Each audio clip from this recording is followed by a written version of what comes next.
Draw me an impossible figure, defying all the laws, doing impossible things with impossible paws, rolling on impossible wheels, flying with impossible wings. I had an idea so crazy, it made my...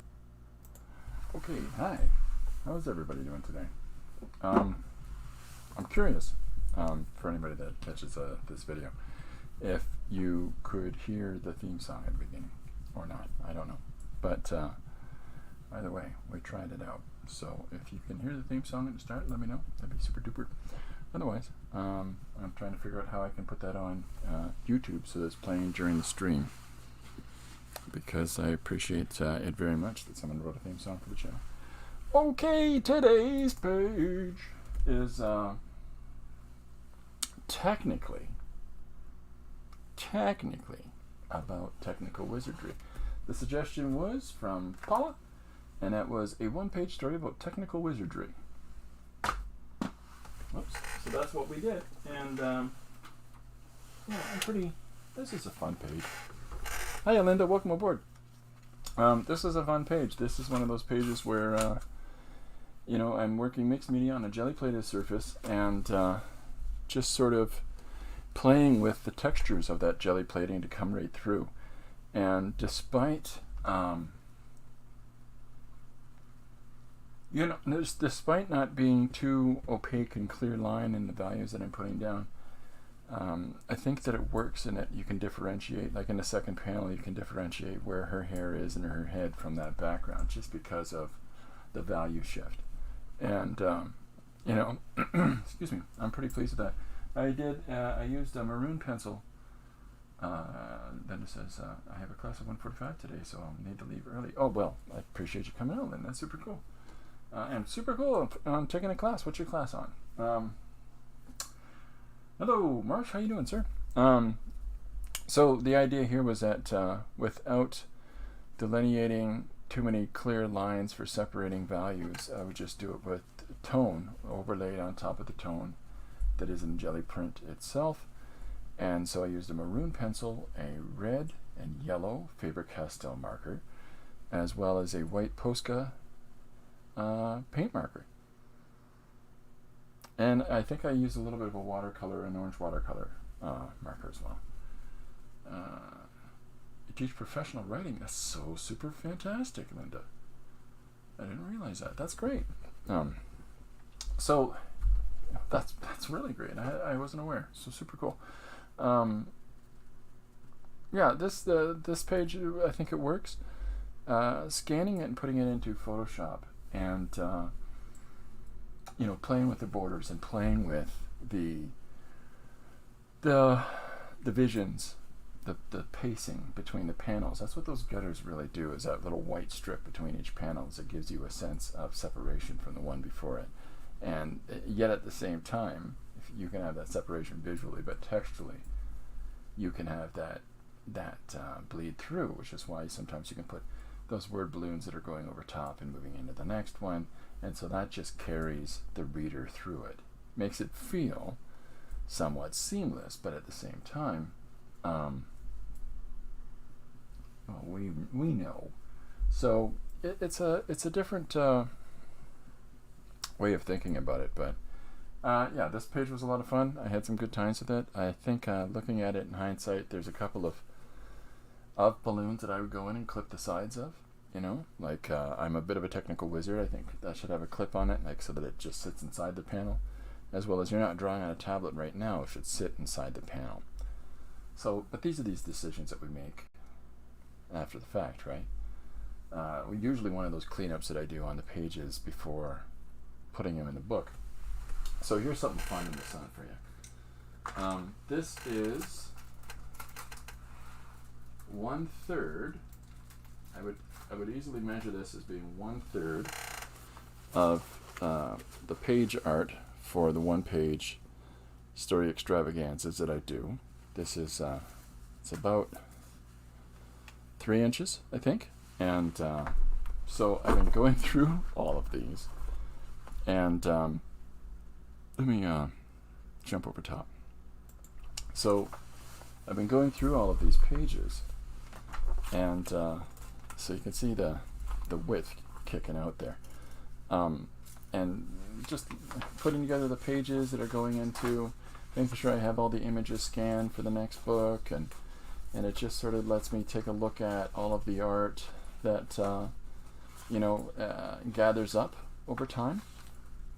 And it's interesting to me that, because it sort of helps me to have a bit of perspective on where I'm at, what I've been doing, and what and sometimes when you look at these pages, it sort of lets you go, I liked working in that. Why haven't I worked in that in a while? And it lets you step back to stuff. So it's one of those things. It's simply one of those things where it's just giving yourself a chance to look through your work will sort of inform you about all of these different pieces that you've accomplished over time. So yeah, but it's also a little bit overwhelming in that when did I draw this? And sort of makes you feel like how much am I getting done versus how much am I just producing? Like, how much of it can I look at now and say, oh yeah, no, that feels good. That's a good feeling, that one. And there's other pieces that I'll look at and I'll look back on and go, I would redo that. I would change that up. But anyhow, there's a lot of the jazz that has been going on. So yeah. Anyhow, so this is what I'm in the process of now, is of scanning original art and so on and so forth. But yeah, we're having a good time in general. So today's suggestion, I haven't picked out yet. Hi, Yolanda, welcome aboard. Long time no see. Yeah, between trying to get project work done, trying to get the second book put together, and then the stream, and then family stuff, I have not been around very much. Like outside of doing things, I have not been able to visit anybody's stream lately. But there's certain people that I really want to get back and get a look at what they're doing. Yolanda, you're one of them. You've been very busy moving. So have you got your new studio set up now? That's exciting. Okay, so here's a funny suggestion I just got. One of the people that follows me on Facebook, I believe, he suggested humans make AI depressed, and that just cracked me up. That was just such a funny statement. Yolanda says the new studio is full, but nothing is organized. I understand that. As soon as I clean up my studio space here, I got the space to work on it, and then bang, immediately everything's covered again. I've got pages that I'm sorting because of the fact that until about the start of this year, I wasn't numbering the back of any of the original art from any of the pages that I've done.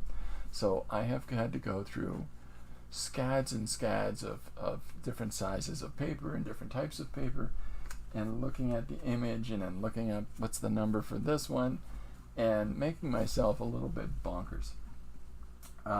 So if you're able to title at least your work and to date it, and like title it, date it, and maybe even, whatever, but before you tuck it away somewhere. And then on top of that, there's like, where did this page go? Did I sell this one? Yolanda says, I have to decide where the shelves and tables will live before I put things in place. Well, it's one thing to place them. It's another thing once you put stuff on them, because then moving it becomes a whole chore, right? So I hear that. I had a second desk that I built, and then I pulled it apart and rebuilt it because it was too high. So I reduced its size and built a little platform under it, and it seems so extraneous if I just figured it out in the first place. Because my desks that I have in my studio are built out of bookshelves. Now, it sounds simple, but I mean, when you look at this shelving that has a countertop on it, boy, that's just silly business. You know. How's Tim? Asks Linda there. Tim has graduated from physical therapy after 2 years. He's a happy camper. Hey, that's fantastic news. That is great news. Congratulations to Tim. Congratulations, Tim. All right, I'm happy to hear that. I've been through physio. It is not enjoyable. All right, someone has done an out-of-date avocado, so they're spoiled. That's a suggestion from Marsh of recent suggestions that have been coming in. Do a comic about the seedy underbelly of Candyland. Strange pet name. My dad's friend someone had a dog named Pedro Gonzalez Martinez Lopez Bay. One-page story about technical wizardry is the page that we just finished. Hi, Susanna. Welcome aboard. Okay, so check for that one. Another suggestion that recently is if humans made robots have human features, when robots make others, what features will they have? Yeah, that's a fun one too. 6-foot lizard people. There we go. That's the way the cookie crumbles. I did that. That's the way the cookie crumbles, except for its real cookie. It's 443 meters tall. I did that. I like this one from Miriam. Catzilla. Technically, that is Godzilla. Godzilla looks like a cat in a weird way. Once somebody says that to you, you're never going to look at Godzilla the same. In Dutch, gloves are hand shoes. That's another one of Paula's suggestions. Yeah, handschoenen. Kids rescue cub turns into an exotic animal. Robots made to look like kittens to conquer the world. Watch Macaulay Culkin was my shadow self. You guys. Conspiracy Kitty who has a deep, sultry voice. That's fun too. Okay, so I haven't really picked anything out, but here's what I'm going to do. Okay, just to bring up to speed. So this is, you can't necessarily see it too clearly, and unfortunately it's not going to turn out, because this is a blue line page, and so it has these hash marks and specific spots on it that let you divide a page up into thirds, and then conversely it's the same for the opposite, top and bottom, side to side. You divide it into thirds, which means you can divide a page up into ninths. And so when you buy these types of page, like Blue Line Pro or other similar line art pages, what that does for you is it allows you to have a sort of preset register of measurement. And when I snap my fingers like that, what I'm relating to is the fact that each square is a beat in a sequential story. And so if you've got 1, 2, 3, 4, 5, 6, 7, 8, 9, there's a consistency of beat. If you got a larger panel and a smaller panel, imagine it in the context of beat, beat, and then you move on. But that there's a prolonged period that is spent on that larger panel. Now, depending on detail, if you've got a giant panel for your page and one single image of a guy jumping in the foreground, which is a very 90s convention, and it's also very sloppy storytelling, but the amount of time people will spend on that large page is going to be about the same time as they spend on a single panel, like a 9-panel grid panel. And so there's things to consider when you're putting together your compositions. And then depending on that in correlation with how much text there is in your story, like how much people are talking, that will also change the rhythm of your story, the pace of it. But I was going to work on this. I just thought I'd bring this up again, the blue line pages or the like. Now I've also got in the studio here this book that I picked up recently out of town, and this has these little these pages they've just got these 4-panel setups with a little bit of lines of text underneath. And so what this affords you is to do what I've been talking about here, and that is lay out your story beats. and you lay out your panel like the composition here for how the panels interact with each other and how they motivate and move the story forward, and just to let you figure out some different ways of approaching a story page. So these are fun, and you can do lots of different things with them, and you can experiment with lots of different imagery and how it relates to one another. There's some fun little projects that one can get from that. Just looking through notes I didn't realize I had in this book. Ah. This is common for me, folks. What world is this from? There's a whole page drawn. I don't remember doing it. It's clearly me.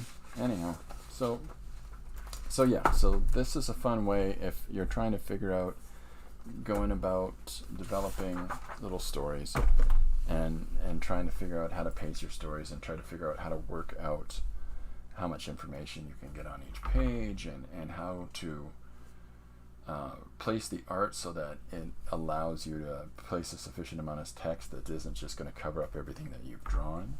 Like, that's why spaces like this and like these over here are good. Some space in here, because these places, these little gaps of important imagery allow you to insert the second aspect of sequential storytelling, which is the text.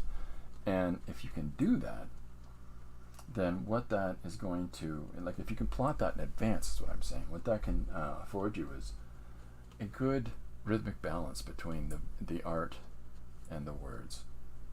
And it can give you a good rhythmic balance between page to page to page, so that as you're moving through your story, that there's a consistency in the pacing, unless you want to change it specifically. Like if you've got this rhythm where you've got 1, 2, 3, 4, 4.5, 1, 2, 3, 4, a little 4.5. And then you're moving into a more intense action scene, then you're going to have more panels in there for the eye to have to jump from image to image to image.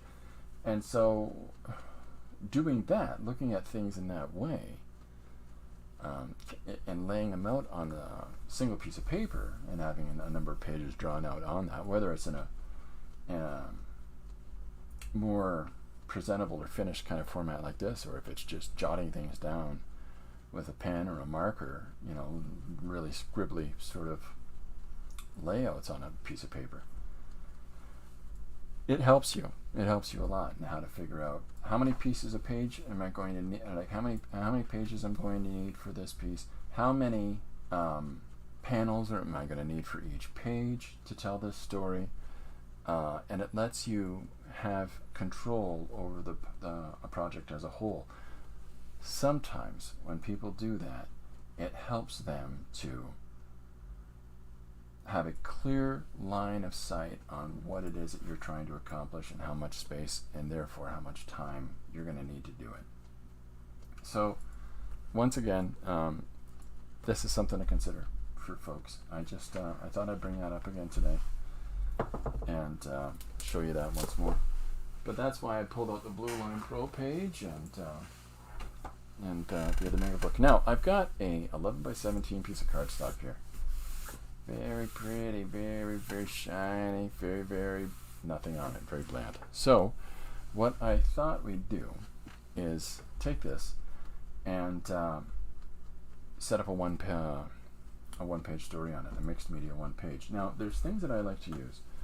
I like to use matte medium. I like to use white gesso paint. I like to find random pieces of paper. This is a plan site for a house. I'm going to put this in the drawing today. There's a grid pattern piece of paper here.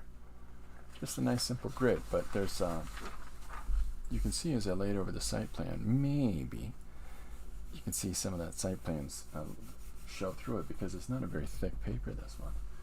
Anyhow, some of these different papers we can put in there, and we're going to work with pencil and maybe the jelly roll, maybe the Posca, throw some ink at it, right? I've got some brushes here and some other inks that we'll use, and so we're going to go after a black and white piece today, folks. And we're going to have some fun. I'm just going to go grab my water there. I left it, the water for the project here. I've got to walk around. That's the other part of having 3 desks in the studio. Well, technically 4 now, but the other part of having the studio set up over there and over there and there is that material tends to move from one station to another, and depending on which project I'm doing at which one, I need that from over there and I need that from over there. My father-in-law had this wonderful principle of having tools wherever he might need them. It means duplicating a lot of tools, and I'm too cheap. So, okay. So first off, let's pick a one-page story. Anybody that's in the stream now in the chat, if there's one of the things that I'd read out earlier that you, well, that sounds interesting, then let me know, and that'll be the page we do today. Otherwise, well, you know what I'm gonna do? I'm gonna randomly pick one.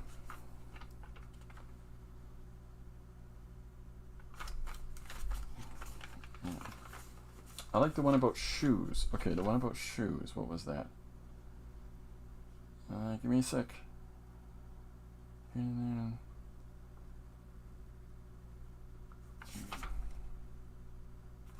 Avocado.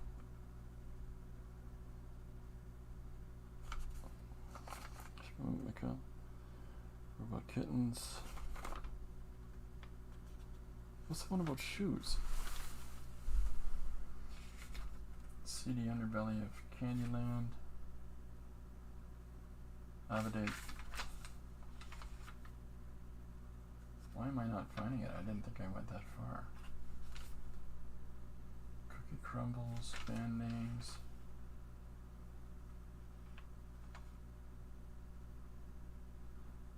Chicken egg. In Dutch, thank you, I found it, Yolanda. In Dutch, gloves are hand shoes. That's Paula's, that's from Paula. Yeah, thank you, Paula. And thank you, Yolanda. So, Paula, in Dutch, gloves are hand shoes. And that's hand shonen. Spell it correctly. Okay, so there's our suggestion for today. I wrote it at the top of the page here, and yeah, move this up. Thank you. It's a fun suggestion. So we've got our page laid out now. We've got a couple things that we can do right off the hop.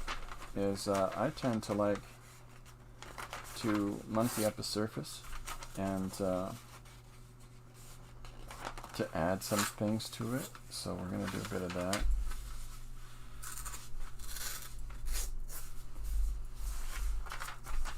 Pull that off. What do I got? This is a site plan breakdown. We're trying to renovate our porch, and they sent me this example because they wanted me to draw up an entire site plan for it. But when you're only working on this little piece of property right here, you don't need to send them a report that shows them all of that. So we went to our city council and said, come on, these guys are being bozos. So he's taking care of it for us. This weekend, I'm going to finish my porch. Site plan. Okay, so bureaucracy, huh? You know what I mean? So I'm just tearing up some pieces of paper here. I am ripping it down by halves to start with, just because. And so what I'm going to do is I'm going to use some of that gel medium and that gesso to put this stuff down on the paper surface itself. And just why not? So it's a sort of good way to start. Now, in addition to that, I've got the masking tape, and I've got a bunch of drawing tools set up already. So we're about good to go, folks. Now, I don't know how other people work up surfaces that they're about to do some stuff on.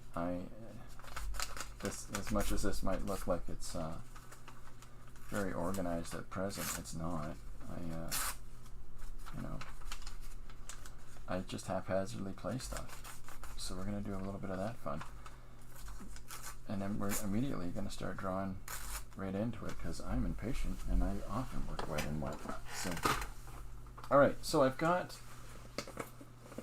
some brushes.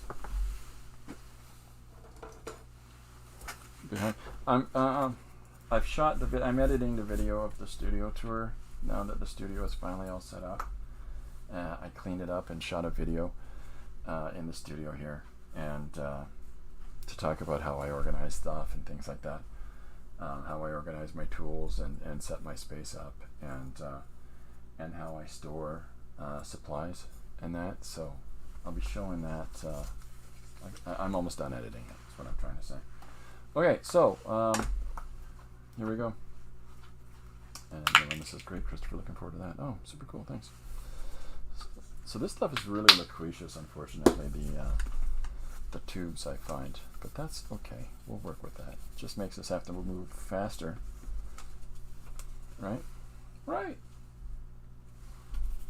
And so I'll put medium below and medium above as well when I'm putting stuff down. And just to keep it hopping.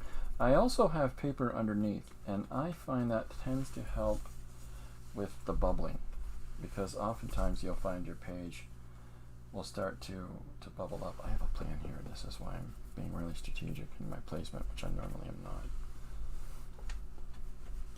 But I'm laying things down in a very specific way today. Just because I can.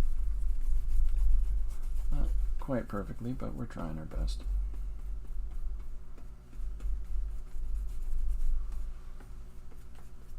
So, throwing all this paper down on the surface, it does help me to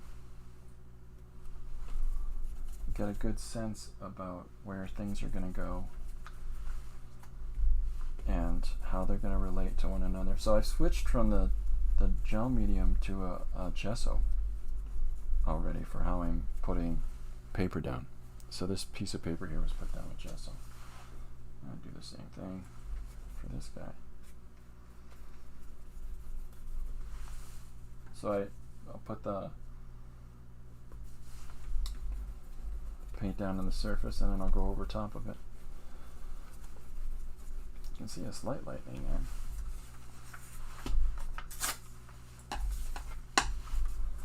Started off so organized and then he just started ripping everything. So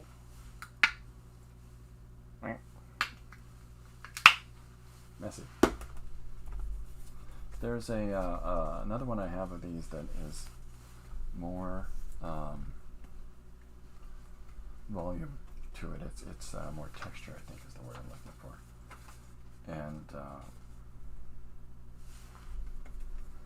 I started playing with that recently, and I'm really finding some interesting things to come out of that. It gives me a little bit of a graininess to it, depending on how I lay it down, depending on how any of these mediums work, or I'm sorry, the use of how you apply them is how any of these mediums will work or will not work for you. So this is a medium in gesso here.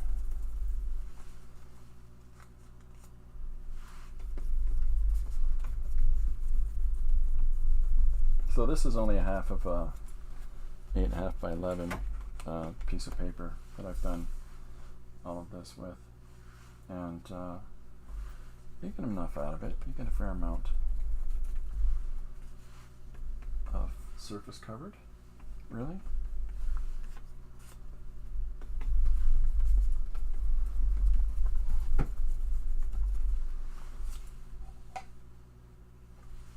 And then the last piece. just wetting the brush down a little bit as I'm applying the gesso, just so it thins it up. And this is the last one.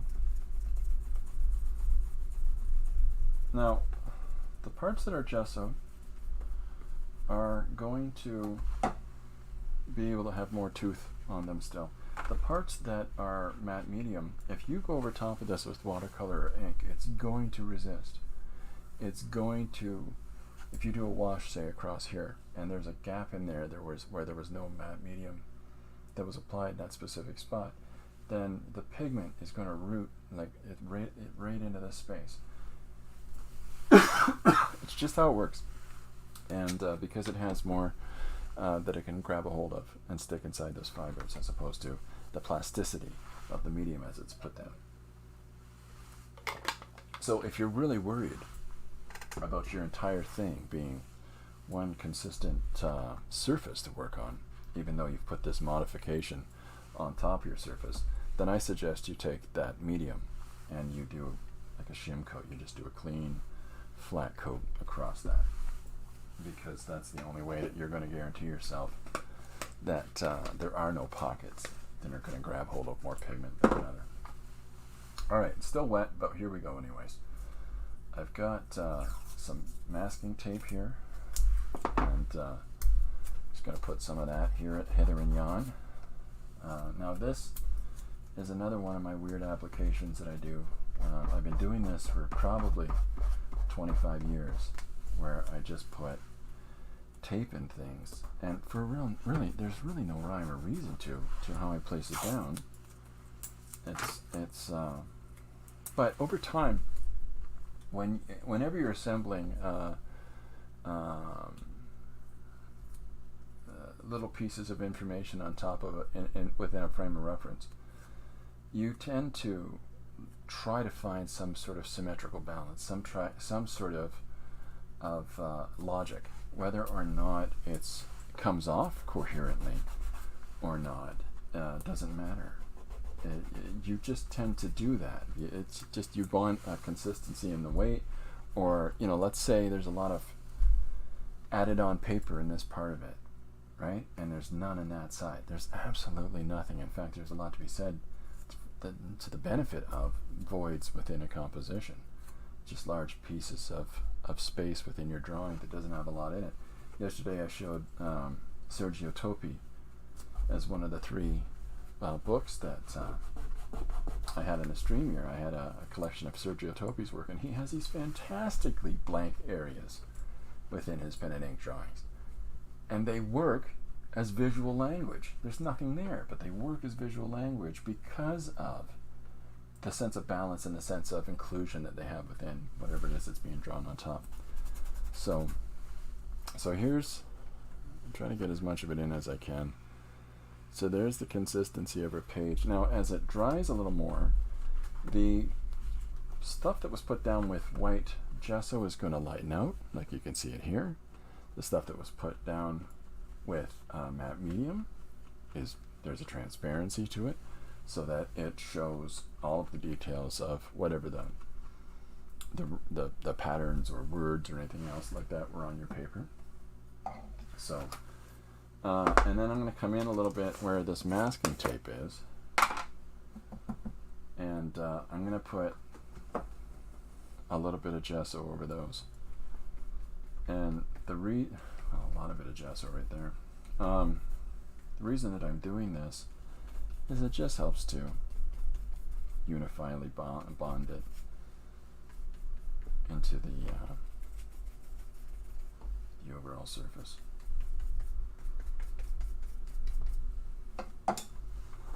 Linda says the surface already has panel space. Wow. Well, that's purposeful, but the way that I've laid this in is to start to give a sort of sense of grid-like panels. Now, it doesn't mean that I'm going to draw skinny panel, whatever. I may well do an image over top of these two with this void in the center. All we're doing is adding some elements to it. It's the same as the jelly plated surface. Where did I put that? That I worked on yesterday.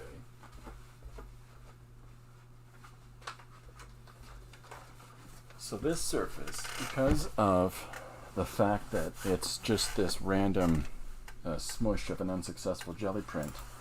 It really is just clearing the plate off of the leftover, some of the leftover detritus that was not picked up in the previous print, and then I did a little bit of stenciling on it. But we put today's composition down on this, right on top of the jelly plated surface, and then in doing so, it enabled for us to have this finished composition.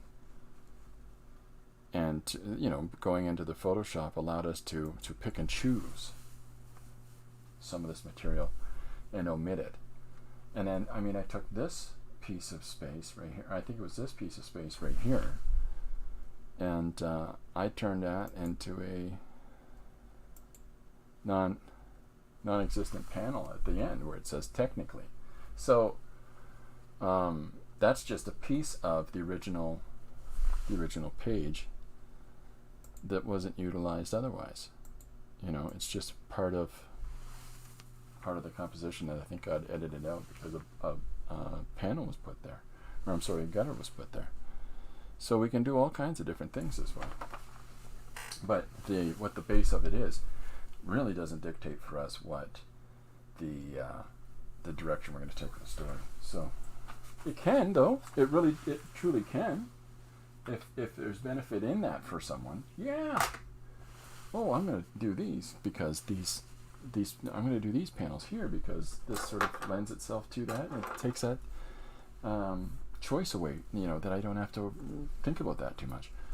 Lean into that. Utilize that. Marsh says negative space can be great. Some musicians talk about playing the rest, which reminds me of using negative space artistically.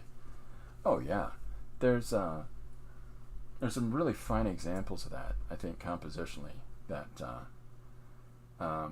there's a song called "Close to the Edge" by the band Yes, and there's this beautiful progression in that where it goes.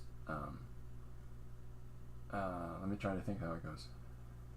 It goes da da da da da da da da da da. Is the principal rhythmic tone of it, but then the bass player is going da da da da da da da da. But what you don't realize is that da da da da da da da da da da is there for you, but you're following those spaces between those bass lines, and it's really interesting. I highly recommend people listen to the song "Close to the Edge" by Yes. It's 11 minutes long, and it's a mind blower.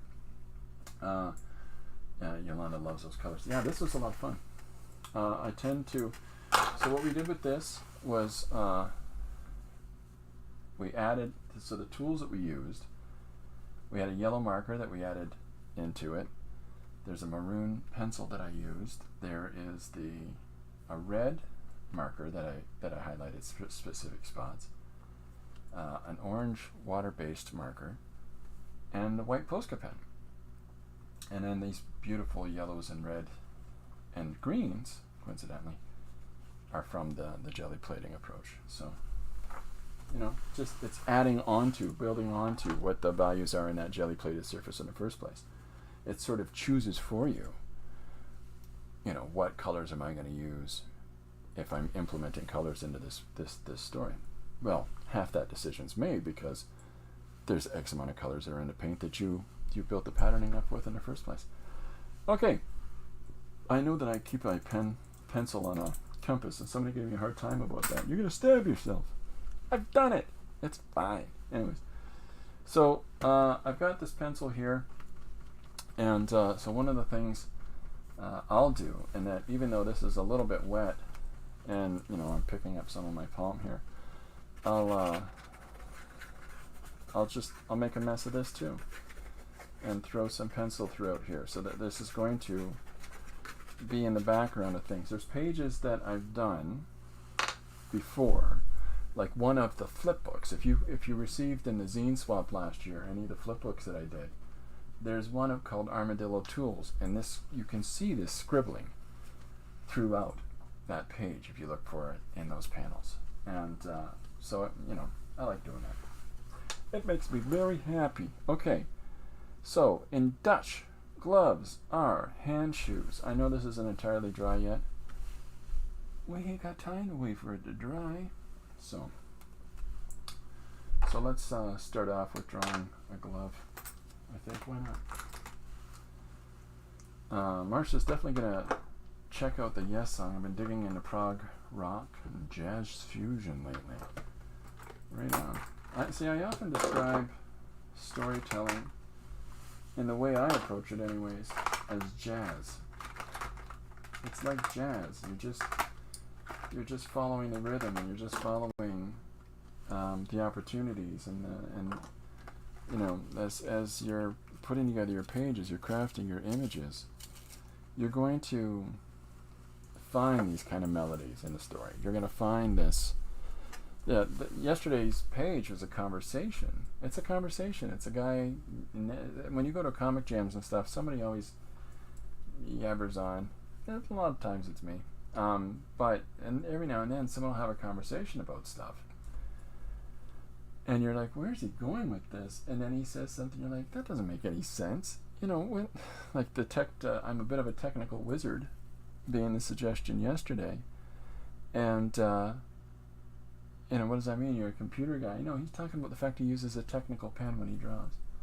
And for those that aren't aware, a technical pen is the one you go, and a little piece of lead comes out further. Yeah. But there's always a character everywhere you go. All right. So what about having, I'm just cleaning up my workspace here a little bit.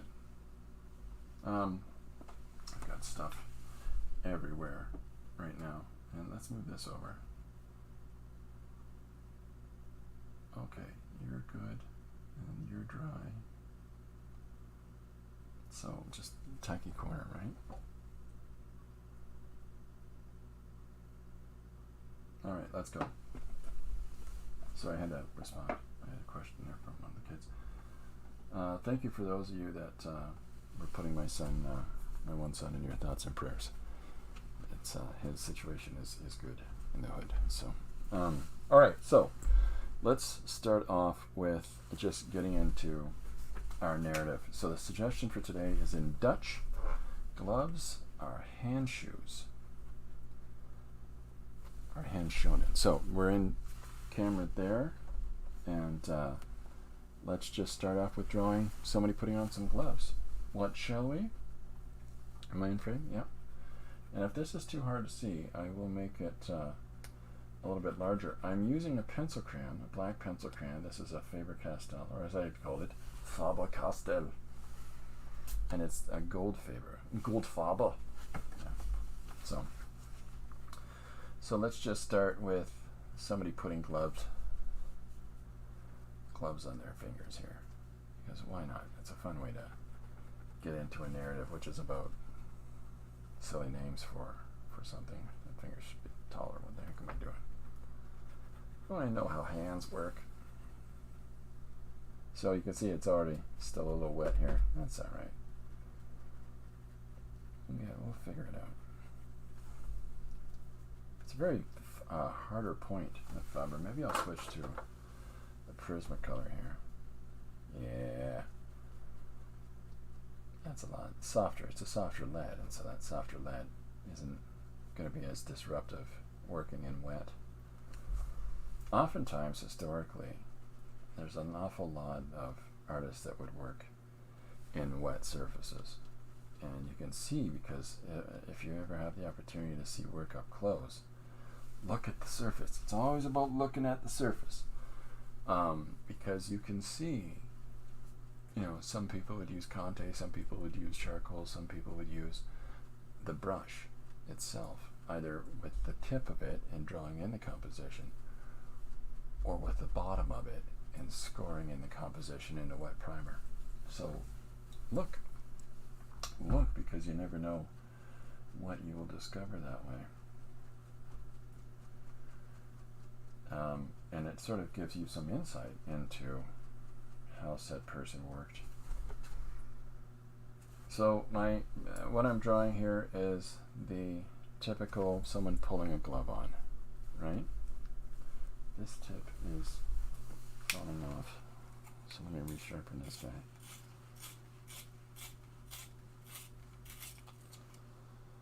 This is I finally figured out how to use the eraser for my pencil sharpener eraser combo. You have to take the plastic part off, and then you can use the eraser. It's got this bulletproof shield on here. It doesn't do anything unless you take it off. That is a dumb joke that I have been milking for a year now. A year. I've been telling that dumb joke for longer than one of my grandkids has been on this planet.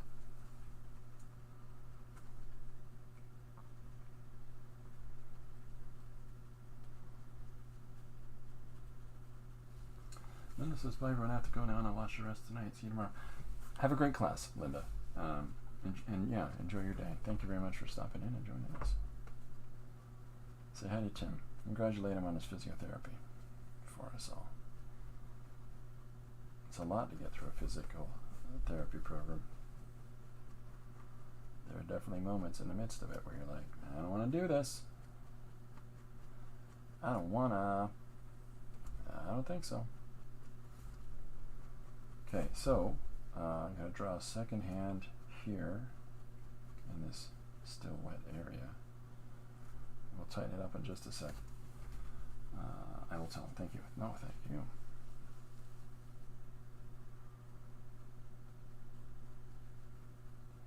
So I'm putting in the other hand as it's pulling this glove tight on. Maybe if I zoom it'll make it a little bit easier to see that. Clickety click. There we go. That's better. Let's move that. There you go. That's far easier to see, and I'm sorry it took me so long to realize that. Okay, so here's the second hand. And we'll put some fun little details that will build up in there. So I'm going to come in with, there he is. What are you doing hiding over there? I've got a black ink here, and pop! I'm going to put ink all over my desk. Yeesh! So I'm going to put together some of this with this ink. And I know full well that because it's wet, all kinds of crazy things are going to happen. And we're good with that. We're good with that, aren't we, gang? Yes, we are, Chris. Okay, great.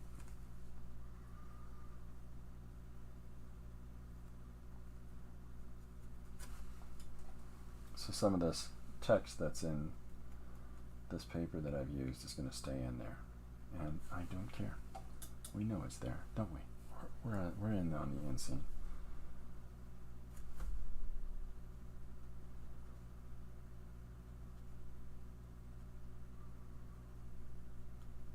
So a lot of times people will have a great aversion to working with ink because it's such a,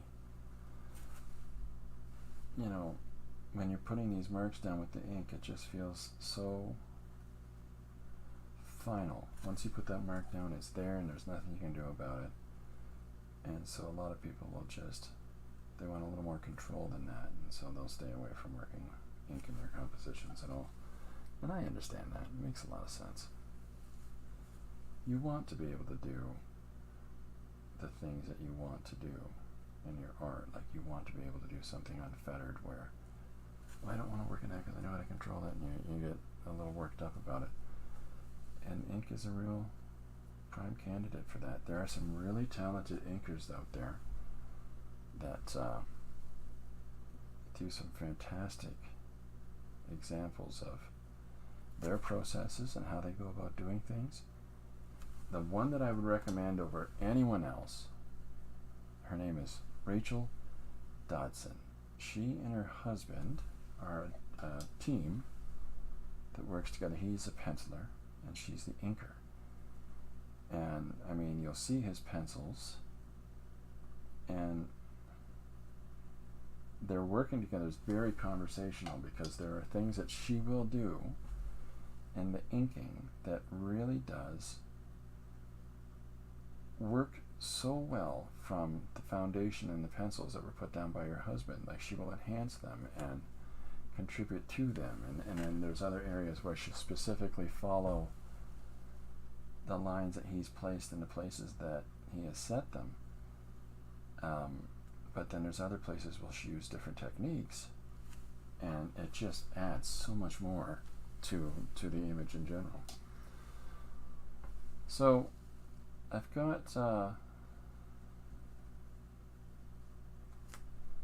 with these gloves, I've got the opportunity, because it's me doing all of the drawing, to add to my initial images that I put down, so that it's not, everything isn't already all set in stone and lined up for me. I got to play a little bit as I'm putting the ink in.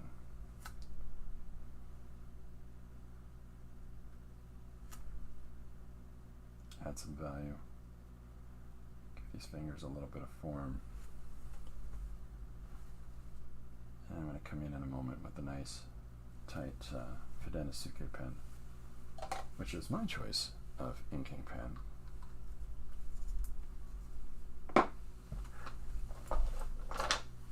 Let's see how this goes. I don't want to kill my pen working in wet, but we'll see what happens. Alright, so our first panel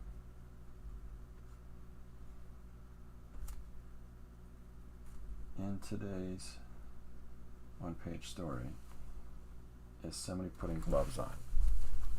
That's where we're starting from. So the line pattern that runs through the glove right now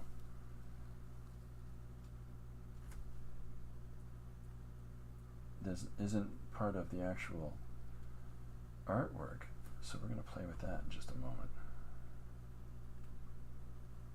I like the Fidenosuke pens. I highly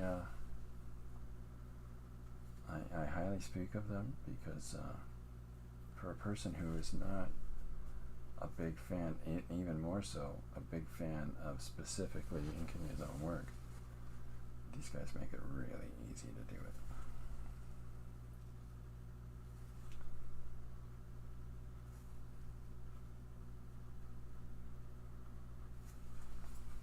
So hopefully this is starting to look like gloves now.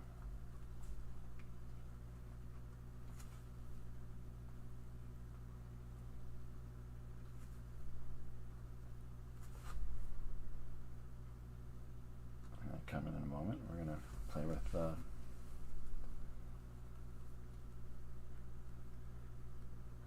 putting in some white here as well. But before I do that, we shall spatter. Show what now? What's that?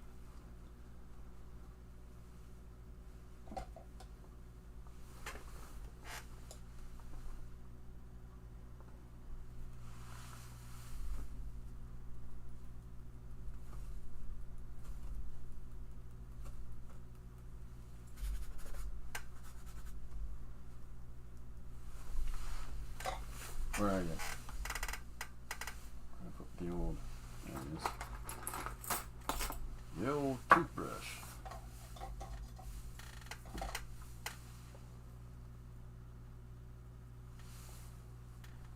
You're a very dainty spatterer. Yes, I am. I hate being messy. Well, I hate getting stuff on my hands and stuff, he says with a black finger.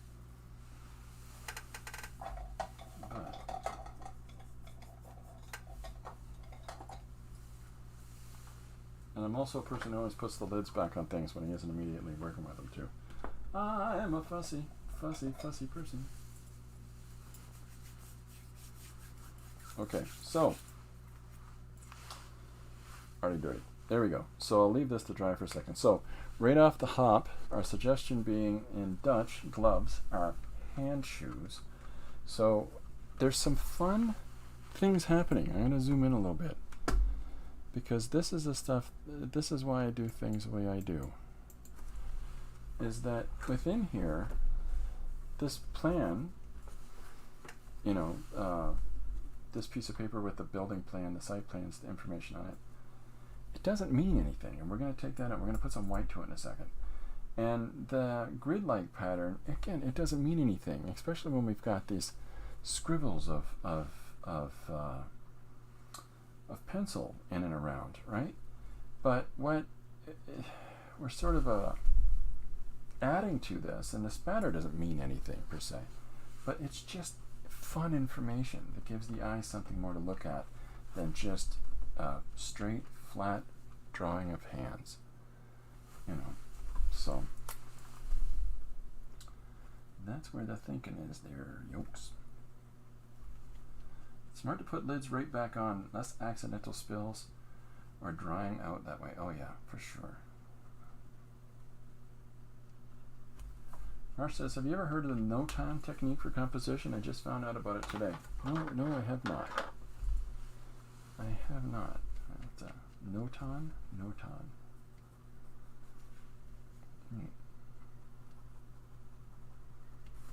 So, I'm just throwing down a little bit of crosshatch where it's dry enough to pick it up.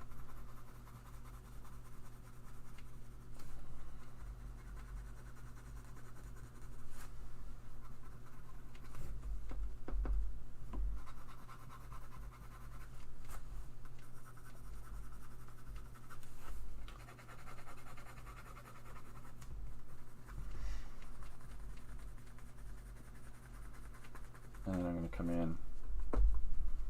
Yeah. Oh, I made a mess. I made a mess. It's a song by the Bee Gees. Did you know that?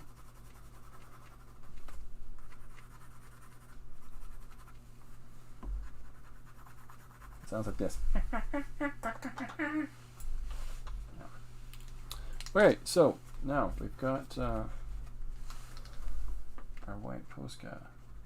We're going to come in and do some. Maybe I'll just come in with the white ink. Why don't we do that? First you gotta shake it.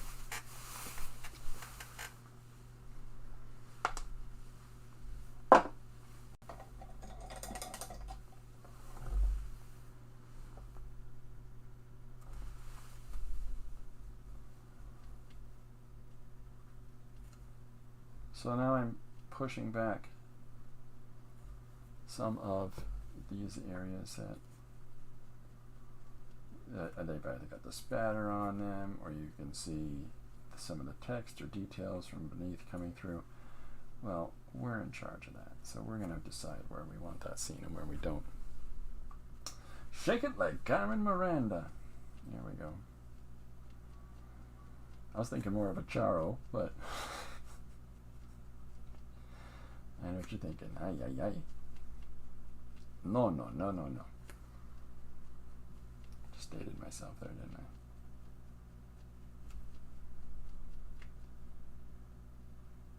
Who's Charo, guy? What are you talking about? Charo was a backup singer for the band U2. Look it up.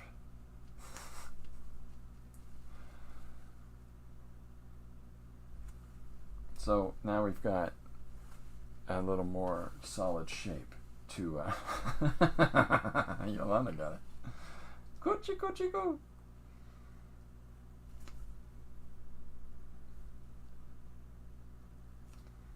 One of the great things about Charo is that she made interviewers so uncomfortable.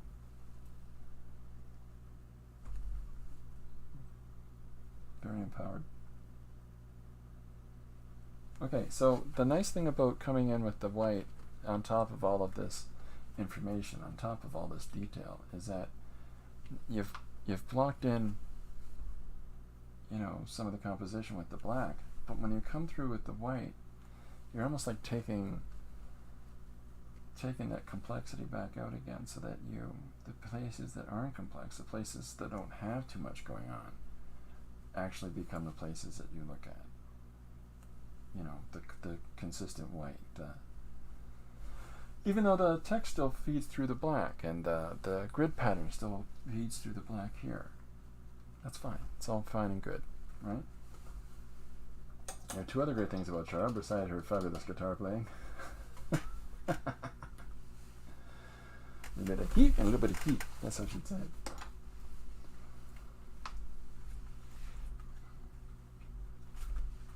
I'm looking for the lid to the white ink, and I've been holding my hand. Hold on.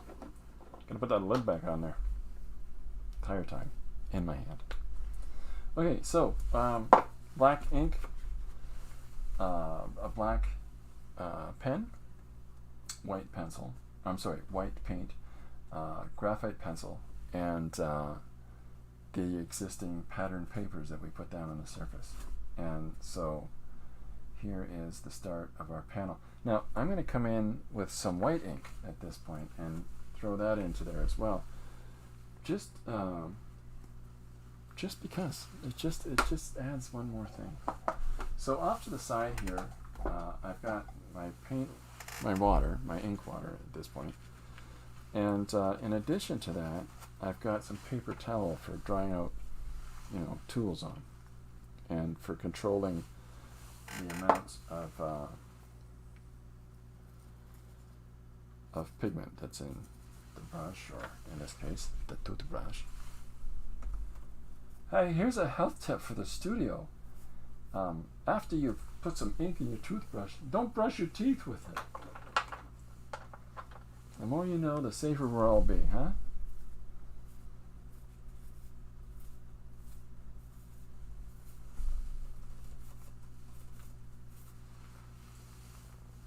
Alright, I'm going to let that dry a little bit, and then I'll throw some more clear white into it. I've sort of blending a little bit of a gray there.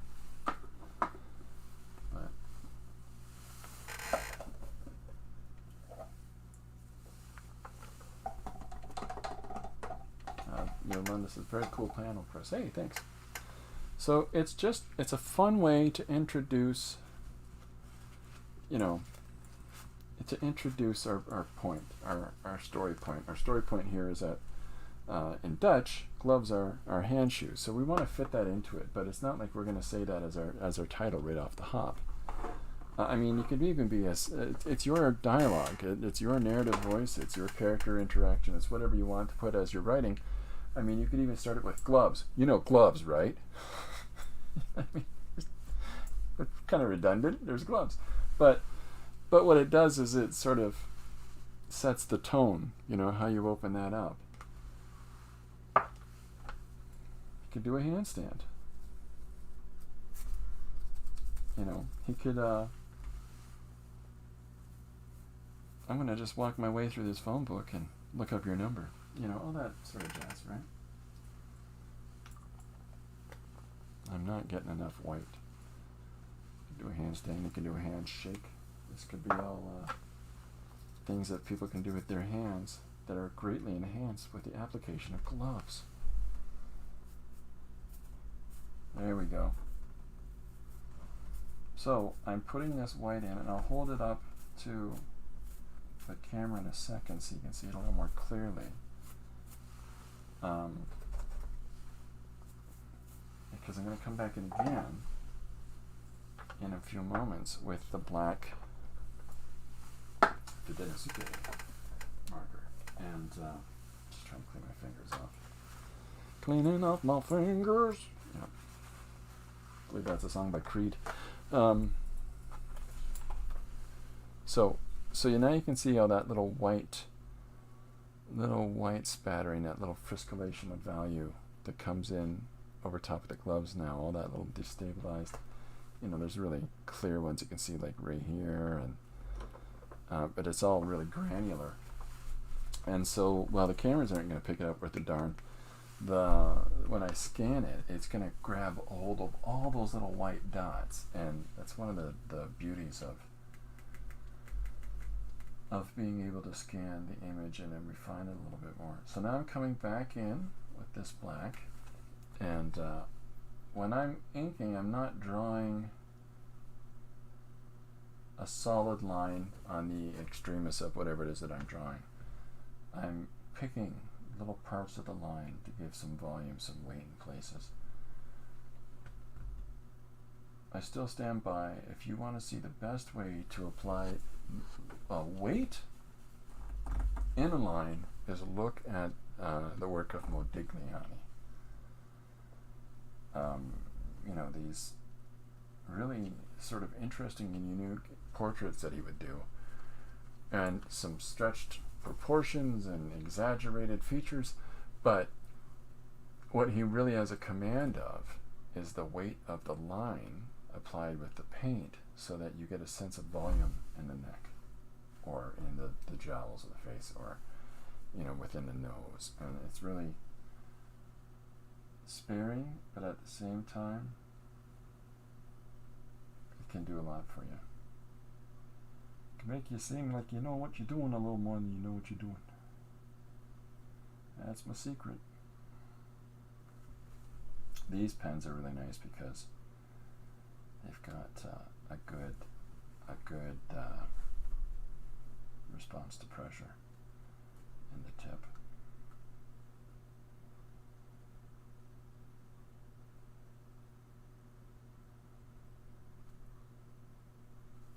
There we go. So this is the places that I'm putting these marks back down, is where the white spatter has covered up some of those lines, but it's not like I'm just tracing over the exact same lines again. I'm just playing with what I've got on the surface now. Adding things have been taken away. But what matters less now with this application is this background, because you're going to focus less of it as a viewer because of the fact that move that over, is that better? You're going to focus less on what's going on in the background now, because we've tried to draw through applying more opaque values and deeper values. We've tried to draw these hands, this person putting on gloves, to the viewer. So there's the start of our thing. Now we can add some sleeves and stuff like that in. Why not? But what really was our intention here was to focus on these hands. I kind of don't think it needs that in the background. I kind of don't think that adding more sleeves or anything like that in there is of consequence. So I've got this pencil on its side. Just putting some marks in here, but this is the other part that I really like about working with mixed media. So these lines, this is a line of where that piece of paper was, and this is the edge of that piece of tape. And as I come in here and do this, you're going to see more clearly the line of this graph paper as well. Meaning? No meaning, but just something interesting. Yeah.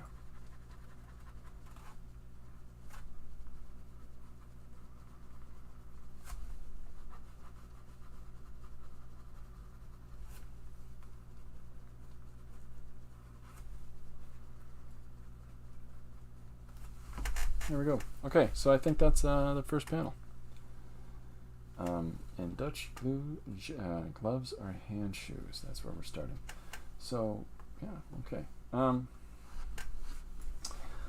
So here's some fun ideas. Let's think this through.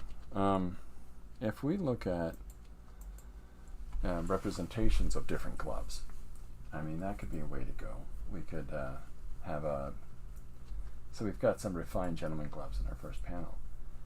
And there's a couple different ways that we can approach this. Now, I can continue this person's arm, but we can also, right here, like let's say I come in here like this, and we forego panels here today, and we play a little bit more with montage.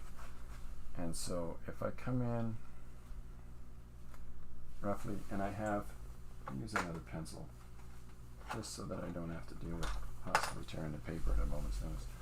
So if I come in with another person's hands and holding laborer's gloves, like having those squinched up inside of their hand, I mean, perhaps this is a direction to go in.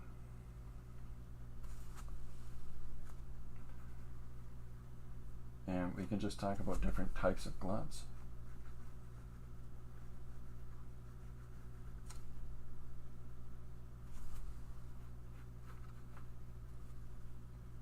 It's you know, it's an idea, something to explore.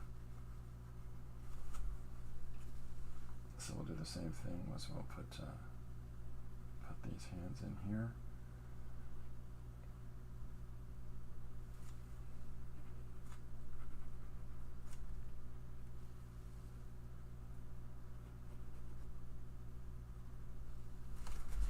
I don't know if that makes an awful lot of sense quite yet, but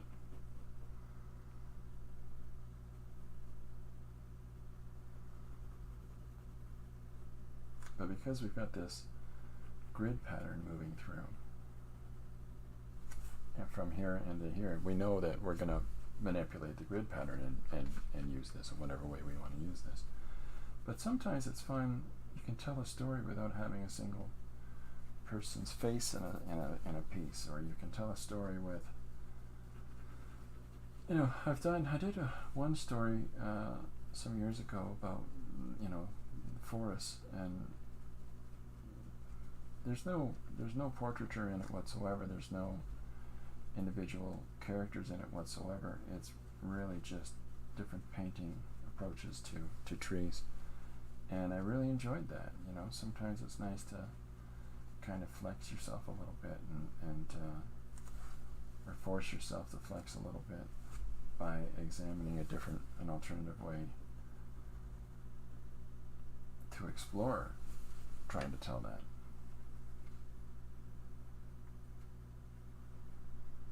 So here's this other hand, and then we can have all kinds of different fingers and whatnot from the gloves sticking out. So this is where we come in and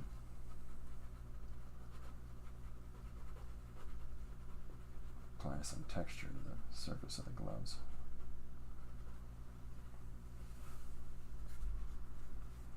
The nice thing about working mixed media is that there's no, well, here's the specific tools we have to use. You can set that limitation on yourself.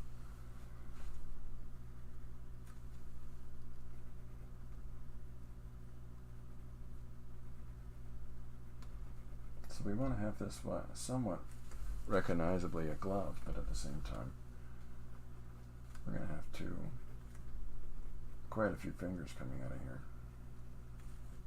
We've got two pairs of gloves that he's holding on to. So we'll play with that a little bit.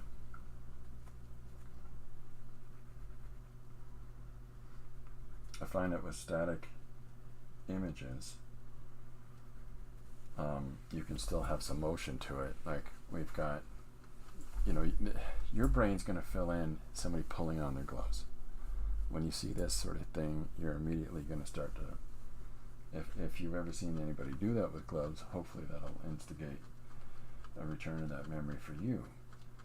But by having this motion and then having this motion follow through for the next pair of hands, we're actually moving the viewer through a page like that. It's you know, it's a sneaky way of implying action with it without any action. So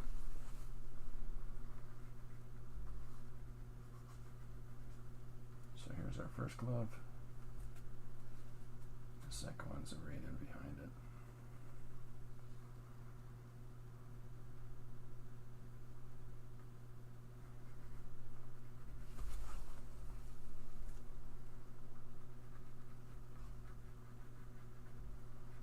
And there's the second glove in behind.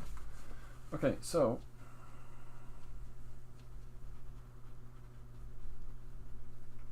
mark the surface of these gloves. These are gloves for difficult labor, so let's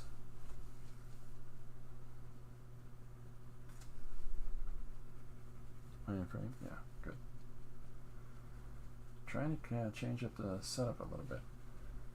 Make sure that I'm not just peering outside the frame. Okay, so there's that. There's our glove coming in. Now I've got a Posca pen, Yolanda says, gotta run, see you later, Christopher. Hey, have a great day, Yolanda. Thank you very much for stopping in. Good to see you. Tomorrow at 2 o'clock, my good friend Tristan is going to be joining me. We're going to be talking about her progress on her new book. And Tristan has been a graphic designer for the Runciman Press books that we've been doing, and contributed quite a few covers to the books we've published, and we've had a lot of fun doing these over these years. But this is the first time she's done a solo book, so she'll be back to talk about that. Susanna says, I'm wondering what will be the catch. Well, I think you kind of have an idea of where I might go with the catch already. I've definitely got some ideas about where can we go with this. What little silly things can I add here? Because one of the beautiful affordances of the suggestion in the first place is the Dutch translation of gloves. So we gotta play with that a little bit. So I'm throwing some white ink down and into the drawing here, and taking back some of the grid pattern. It's not serving us with inside the hands, the hand holding the gloves. So we're going to push it back. Keep your focus on this, just like we did in the first panel here. Now I think what I'm also going to do is continue this composition here, like so, and add in the rest of the person's arm, so that refined gentleman is wearing his lovely coat as his, and he's pulling his glove up as it goes. But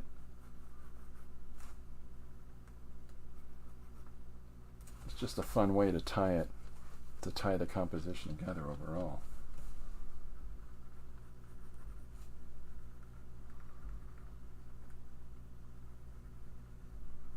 And there's the arm. So, I'm hoping to see some boxing gloves in there. Oh yeah, that'd be a fun one too, wouldn't it? Alright, we'll put some boxing gloves in for Susanna. Oh, Marsh asked that. Put some boxing gloves in for Marsh. So I'm picking out some of these little spaces now for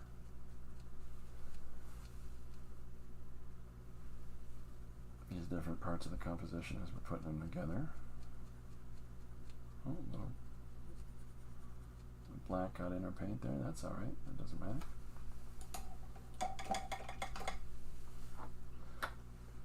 So it's a different approach from the storytelling approach I had yesterday. This is the thing that I'm always trying to do, is to each day go a different direction than I did the day before.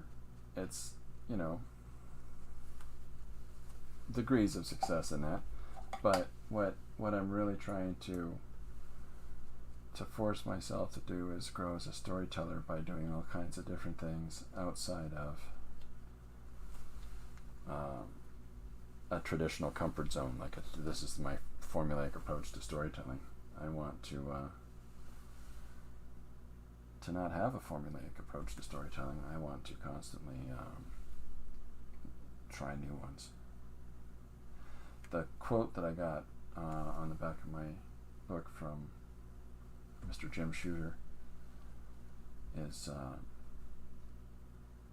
what it means is that I don't follow a specific form. It's not unorthodox. It's not the orthodox traditional way of doing it. Heterodox means it's sort of figuring out new ways to do sequential storytelling and try different things all the time.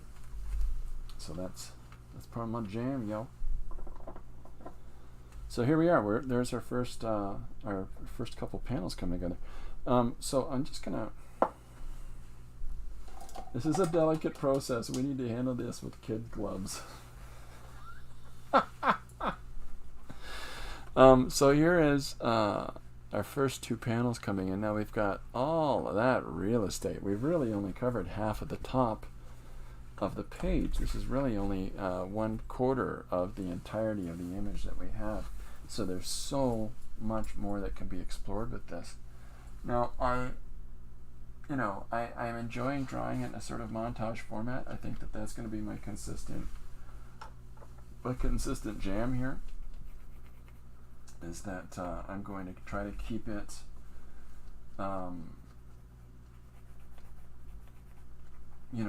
flowing one image into the next and so forth. And then that way it lets me just keep moving across the page, but not feel confined into any specific panel by panel format. So despite the fact that I've laid these down in some sort of regimented way, we're going to defy that just a little bit.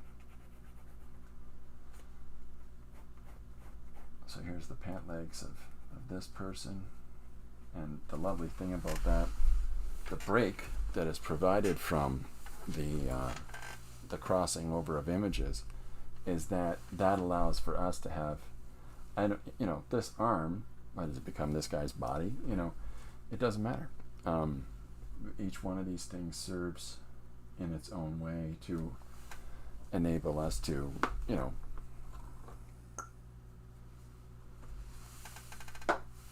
to put together a composition in such a way that it lets the images sort of define the border, the extent of where the crossover is themselves. So this is ink on here, and this is, I just want to try this before I wrap things up today. You're going to see the ink bond in different ways to the surface because of what medium might be under it or so forth. So there'll be some different kind of pooling, and well, you can see an example right there with that line, that rigid line. So yeah, so there's the start of a definition of space between this image and that image. Now I might go in after the fact, after I scan everything, and pick and choose some places to put borders to definitively make you think that this is one rhythmic piece of story and this is another rhythmic piece of story, and yet have these objects kicking through the borders, but I'm not going to cut out spaces between them. I think I'll just leave it as a flat static thing, because there's so much fun complexity that happens this way. And this, like, where would you put a line to cut out there? You'd lose this, or you'd lose that, or you'd lose, So, like, you can even see, let me hold this up a little bit, see if it picks up. Do you see the brush strokes here from the gesso? Because that's some of the fun things that come through when you're starting in one position and you're moving along. So Joshua Kendall says, looking rad. Thanks, man. Yeah, so this is just going to be putting together some more gloved hands. I think I might move left to right, so I think I might jump down to the lower part of this page, and let me jump back out to the larger view. There we go. So here's how much of the page we've taken up so far, and we still got all this stuff to peek through, but I want to do something here in this sort of a direction. So let me pencil something in there, and then we'll go from left to right, and that way I'm not going to constantly smudge everything. And this needs a few minutes to dry because of how wet I put that down. I think that you associate certain types of actions with some gloves, and putting on a gentleman's, dishwasher in here. I'll try a few more different things, but I think I'm going to end up doing that later on tonight because I've got to get a couple more things done. Okay, well, I hope this has been interesting, folks. I hope that people like where we're going. The joke of the day, of course, is Marsh saying, this is a delicate process that we need to handle this with kids' gloves. Mittens. Mittens is another one. I'll write that down, mittens. Yeah, so I'm just going to play with different approaches to this composition and to have it montage one panel into the next and see where this goes for us, and as a different sort of storytelling approach today. And I'll get this all finished up, and I'll have it scanned and put it on Instagram and Facebook and Patreon tomorrow. Patreon, I'll also put up the original art. And I will be back tomorrow at 2 o'clock. My friend Tristan will be joining, and we'll be talking about her latest project. And Monday at 2, Joshua Kemble will be joining. And we'll be talking about Josh's book and art and music and all kinds of other fantastic rad things. But that, I think I better wrap it up for today. Thanks very much for everybody that came out. I hope you've got something from this, and if there's some of the things, for those that might have joined late, go back and check some of the earlier stuff to see some of the different applications that we put down here, and you can see how different materials work with one another. Gel medium, right, as opposed to gesso. Papers underneath surface as opposed to parts of the surface that don't have these different sort of pattern papers in there. The different ways we've used some ink and some paint and some pencil crayon and some graphite and some ink marker, all of those different little noodles that we can get out of stuff. Yeah, hopefully that'll help you get some ideas to add some stuff into what you're doing. Okay, thanks very much, everybody. It's been a great day. Thank you again to everybody that's been picking up the new book. But there it is, and well, this is the artist proof. But yeah, I really appreciate it. It's going really well. We're really quite pleased. We're really quite happy, and I am halfway through getting all the pages together, and that means doing all the scanning for the original art and adding in all the text and stuff for the new book. So I think that'll be out much sooner than I had initially intended, which is kind of keen. So who knows? Maybe I'll have the third one put together by September. The rate we're going, why not? Yeah, this has been a lot of fun. Thanks very much, everybody, coming by. I'll see you tomorrow at 2 p.m. EST. Go make something. Have some fun. Get creative. Bye for now.